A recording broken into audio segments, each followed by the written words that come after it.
சிவனடியார்கள் என்றால் சிவனுக்கு மிகவும் பிடித்தமானவர்கள். ஆமாங்க, சிவபெருமானை ஒருவர் நம்பிக்கையோடு பிடிச்சிட்டாங்க அப்படின்னா கண்டிப்பா சிவபெருமான் ஒருபோதும் அவர்களை கைவிட மாட்டார். அதுல ரொம்ப சிறப்பானவங்க யார் தெரியுமா? காரைக்கால் அம்மையார். 63 நாயன்மார்கள்ல 3 பேர் மட்டும்தான் பெண்கள். அதுல ரொம்ப குறிப்பா காரைக்கால் அம்மையார் ரொம்பவே சிறப்பு வாய்ந்தவங்க. ஏன் அப்படின்னா, சிவபெருமான் இருக்கக்கூடிய கைலாயத்தை காலால் மிதிக்க மாட்டேன்னு தலகீழா நடந்து வந்தாங்க. அது மட்டும் இல்ல, சிவபெருமான் அம்மையே வந்து என் அருகில் அமருங்கன்னு சொன்ன அழகான பாத்திரத்துக்குரியவங்க நம்ம காரைக்கால் அம்மையார் தான்.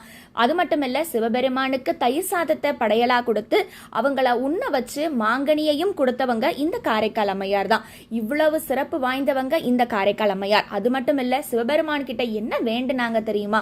எனக்கு அடுத்த பிறவியே வேண்டாம், அப்படி ஒரு பிறவி வந்தாலும் நான் உன்னை மறவாது உன் அருகிலேயே இருக்கணும்னு சொல்லி வேண்டுனாங்களாம். நம்ம என்னெல்லாம் வேண்டோம், ஆனா எப்பொழுதும் சிவனை நினைத்தால் அவர் அனைத்தும் கொடுப்பார்.